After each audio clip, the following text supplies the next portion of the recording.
So, friends, today we are going to study section 133 of CRPC, जिसमें कि है conditional order for removal of public nuisance. तो इसमें ना कंडीशनल ऑर्डर जो है वो पास किया जाता है अगर तो कोर्ट को लगता है कि अगर कोई भी पब्लिक न्यूइसेंस हो रही है ना, तो उसमें उस पर्पस गवर्नमेंट ऑन रिसीविंग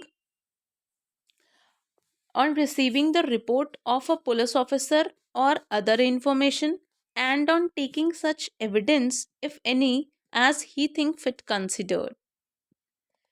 अब इसमें कोई भी district magistrate, sub divisional magistrate या कोई भी एग्जीक्यूटिव मजिस्ट्रेट जो स्पेशली एम्पावर्ड है इस बिहाफ पे, किसके थ्रू? State government. इन सबको कौन एम्पावर्ड करता है? ये एग्जीक्यूटिव मजिस्ट्रेट को किसने एम्पावर करा है? स्टेट गवर्नमेंट ने। कि इनको अगर तो पुलिस रिपोर्ट, पुलिस से कोई इन्फॉर्मेशन मिलती है, पुलिस ऑफिसर से कोई रिपोर्ट मिलती है कि ऐसी कोई चीज़ हो रही है जो पब्लिक न्यूइसेंस क्रिएट कर रही है, अगर इन्हें कोई ऐसी इन्फॉर्मेशन मिलती है या फिर कहीं और से इन्फॉर्मेशन मिलती है या फिर इनको किसी को खुद ही पता चलता है, जैसे कहीं पे भी विजिट करें इन्हें खुद से ही लगा, तो किसी भी तरह की इन्फॉर्मेशन इन्हें मिलती है, किसी ने फ़ोन पे बता दिया या किसी कहीं कर दी, तो उन्होंने आगे फॉरवर्ड करना है ये डिस्ट्रिक्ट मजिस्ट्रेट को, सब डिविजनल मजिस्ट्रेट को और एग्जीक्यूटिव मजिस्ट्रेट को, जो स्पेशली एम्पावर्ड है स्टेट गवर्नमेंट से। ठीक है? क्या ए बोलता है इसका कि दैट एनी अनलॉफुल ऑब्स्ट्रक्शन और nuisance should be removed from any public place or from any way, river or channel which is or may be lawfully used by public। अब जो जो जगह पब्लिक के लिए lawfully used by the public है, जो public उसको lawful use कर सकती है, उसका राइट बनता है उसको यूज करने का, किसको? उस रास्ते को, उस रिवर को, उस चैनल को, अगर वो पब्लिक का राइट है यूज करने का और उस पे कोई अनलॉफुल ऑब्स्ट्रक्शन है, कोई अनलॉफुल रुकावट कर दी गई है या फिर किसी भी तरह की और चीज़ लगा दी गई है, मतलब लोगों को, पब्लिक को परेशान करने के लिए, तो उसको रिमूवल का ऑर्डर कौन दे सकता है? District magistrate, sub divisional magistrate और executive magistrate, specially empowered by state government.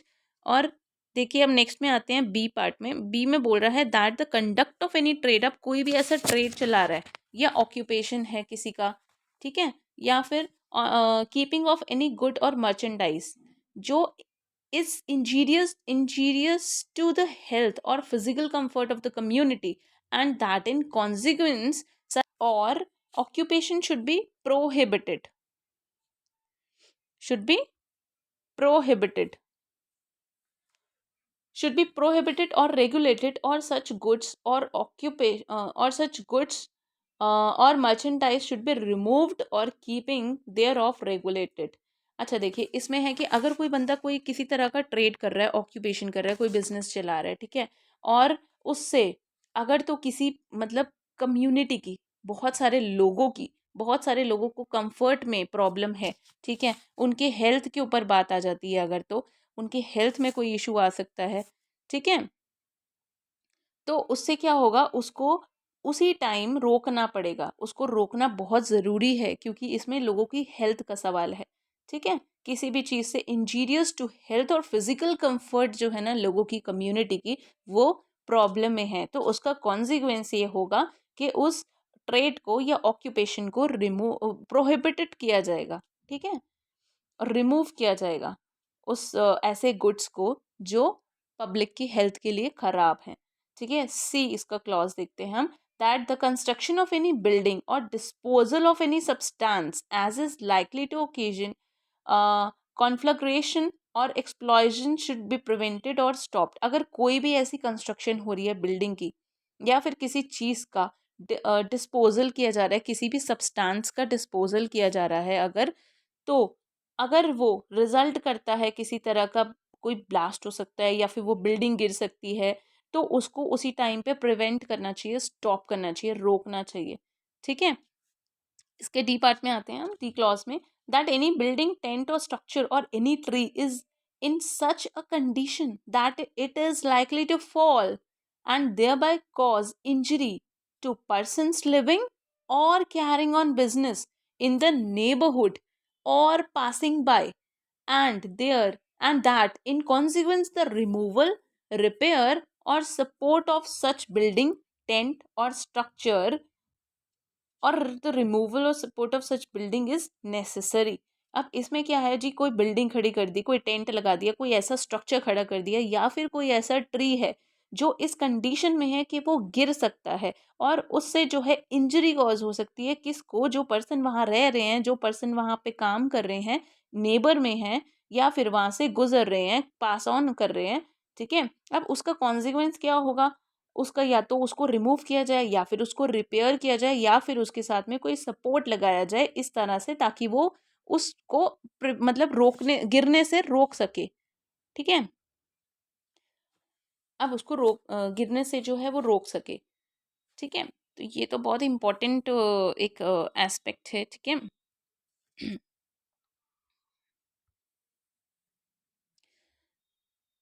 तो अब इसका ई क्लॉज में आते हैं, that any tank, well or excavation adjacent to any such way any such way or public place should be fenced in such manner as to prevent danger arising to the public। उसको एक किसी भी tank को, well को, मतलब वो इस तरह से लगाया हुआ है कि उससे प्रॉब्लम हो सकती है, किसी तरह का कोई डेंजर है तो उसको ऐसे फेंस किया जाएगा। ठीक है, जिससे कि वो मतलब प्रॉब्लम ना आए, मतलब उसको प्रिवेंट किया जाएगा कि उससे जो भी डेंजर हो सकता है पब्लिक को, उसको रोका जा सके। ठीक है, अब एफ क्लॉजेस का हम देखते हैं कि that any dangerous animal should be destroyed, confined और अदरवाइज डिस्पोज्ड ऑफ। अब कोई भी ऐसा जानवर निकल आता है कहीं से भी, ठीक है, मान लीजिए कोई रहने की जगह है जहाँ पर कि कोई, जहाँ पे लोग रहते हैं बहुत सारे, अब वहाँ पे कोई जंगली जानवर ऐसा आ गया जिससे लोगों को बहुत खतरा हो। ठीक है, लोगों को बहुत खतरा है, अब वो जो जानवर है वो किसी भी इंसान को कोई नुकसान पहुंचा सकता है, तो ये नुकसान को रोकने के लिए या तो उसको कन्फाइन करेंगे, उसको बांध बांध दिया जाए कहीं पे, ऐसे बंद कर दिया जाएगा उसको, है ना, या फिर उसको मार दिया जाए, डिस्ट्रॉय कर दिया जाए, या फिर उसको डिस्पोज्ड ऑफ कर दिया जाए। तो such magistrate may make a conditional order requiring the person causing such obstruction or nuisance or carrying on such trade or business or keeping any such good or merchandise or owing possessing or controlling such building, tent, structure, substance, tank, well, or excavation, such animal or trees within a time to be fixed in the order। अब मान लीजिए एक ऐसा conditional order जो है वो पास हो गया, ठीक है, किसी चीज़ को रोकने के लिए बोल दिया गया, किसी ये ट्रेड को रोकने के लिए बोल दिया गया, ठीक है, किसी चीज़ को कंट्रोल करने के लिए बोल दिया गया कि वो बिल्डिंग को या फिर वो सब्सटेंस जो है उसको डिस्पोज ऑफ करने के लिए बोल दिया गया, या वो एनिमल को डिस्ट्रॉय करने के लिए बोल दिया गया, किसी भी तरह का कोई भी ऑर्डर पास कर दिया गया, तो उसमें उस ऑर्डर में जो है ना एक टाइम लिमिट दी होगी, तो उस टाइम लिमिट के अंदर ही अंदर हमें उसको पूरा करना होगा, उस ऑर्डर को पूरा करना होगा। अब वो within a time limit to be fixed in the order to remove such obstruction और न्यूसेंस, उसको ऑब्स्ट्रक्शन और न्यूसेंस को रिमूव करा जाए जो भी पब्लिक जगह पे डाली हुई है, to desist from carrying on और टू रिमूव और regulate in such be directed such trade or occupation or to remove such good or merchandise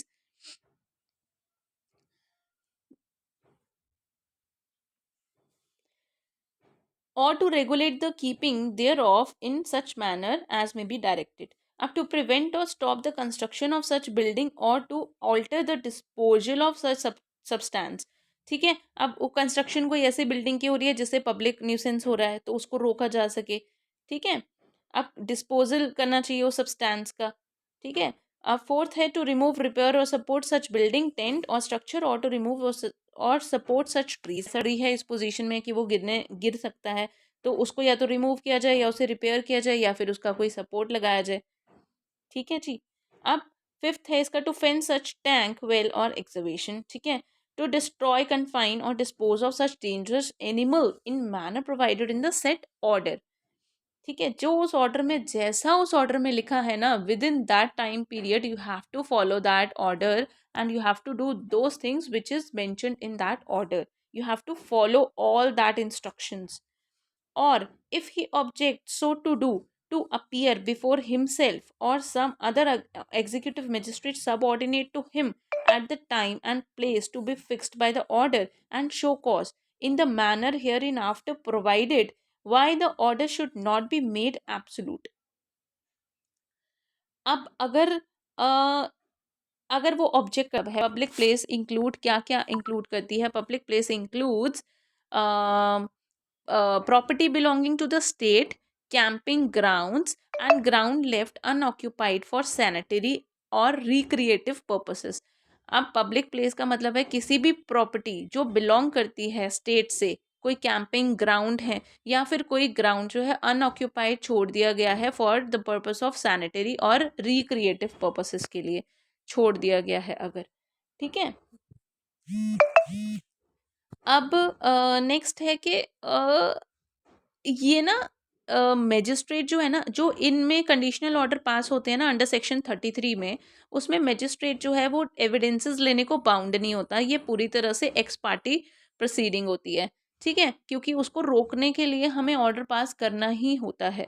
but magistrate should record the evidence under this section because making the order absolute, absolute order pass करने के लिए ना अगर तो उसको कि वो उस ऑर्डर का पालन क्यों नहीं कर रहा है, हो सकता है ना कि वो पब्लिक न्यूसेंस ना क्रिएट कर रहा हो सकता है कोई और रीज़न हो, तो वो एब्सोलूट ऑर्डर पास करने से पहले उनको मैजिस्ट्रेट को शुड रिकॉर्ड द एविडेंसेस, तो उन्हें उस पार्टी को भी he must also accord an opportunity to the person concerned who are likely to be aggrieved, हो सकता है वो जो है वो अग्रीव्ड पार्टी हो जिसके अगेंस्ट में ऑर्डर कंडीशनल ऑर्डर पास हुआ है, हो सकता है वो अग्रीव्ड ऑर्डर हो, अग्रीव्ड पार्टी हो, है ना, तो उसको भी सुनना बहुत ज़रूरी है। तो उस अगर वो एब्सोल्यूट ऑर्डर पास करने से पहले उनको मजिस्ट्रेट को एविडेंसेस लेने ज़रूरी होते हैं।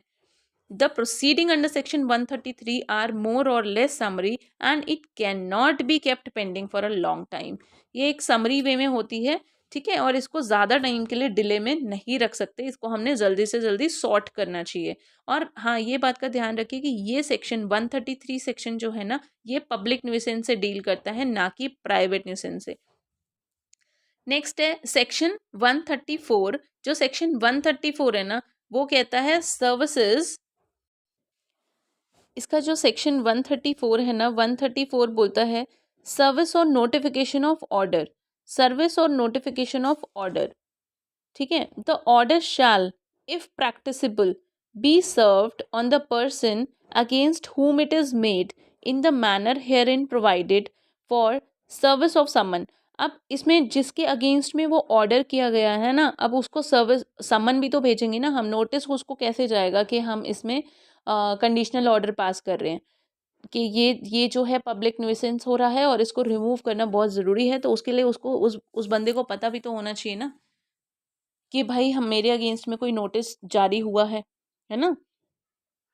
तो इफ़ सेकंड इसका सब सेक्शन बोलता है 134 का, if such order can not B so served, अगर वो ऑर्डर उस तरह से नहीं सर्व करा गया तो it shall be notified by proclamation publish in such manner as the state government may by rule direct, and a copy thereof such shall be stuck up at such place or places as may be fittest for conveying the information to such person।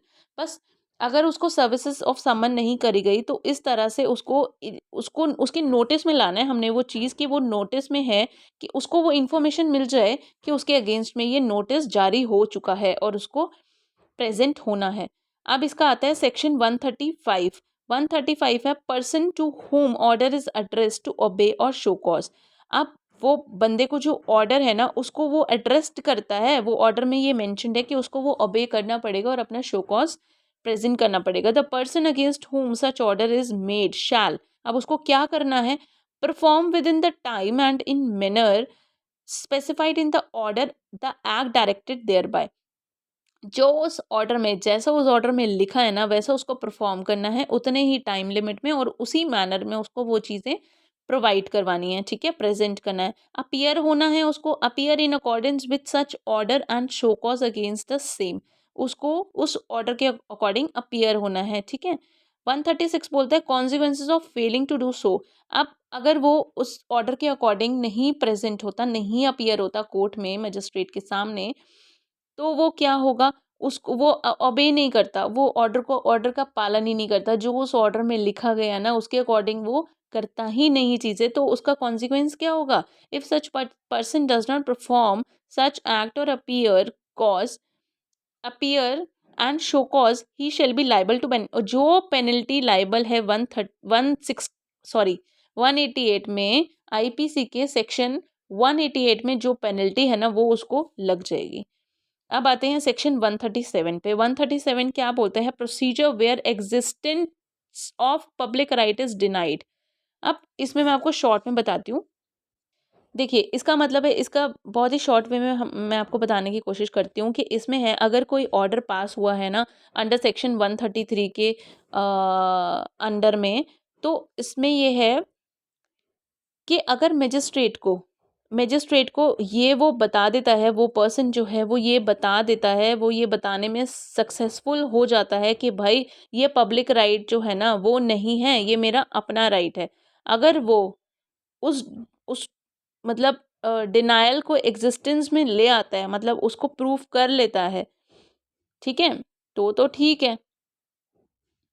So magistrate shall before proceeding under section 138, तो magistrate जो है ना वो section 138 में उसको आगे inquiry का order pass कर देंगे कि भाई ये बंदा तो बोल रहा है कि नहीं जी ये तो पब्लिक राइट नहीं है, तो मेरा राइट है, तो मैं तो अपना सही कर रहा हूँ, तो प्लीज़ जाके इंक्वायरी करो ज़रा 138 में, ठीक है। अब इसका सबसेक्शन 2 बोलता है कि अगर मजिस्ट्रेट को लगता है कि ये रिलायबल एविडेंसेस है उस डिनायल के, ठीक है, तो वो प्रोसीडिंग को स्टे कर देंगे। कब तक? जब तक वो राइट जो है डिसाइड नहीं हो जाता कॉम्पिटेंट कोर्ट के थ्रू, ठीक है।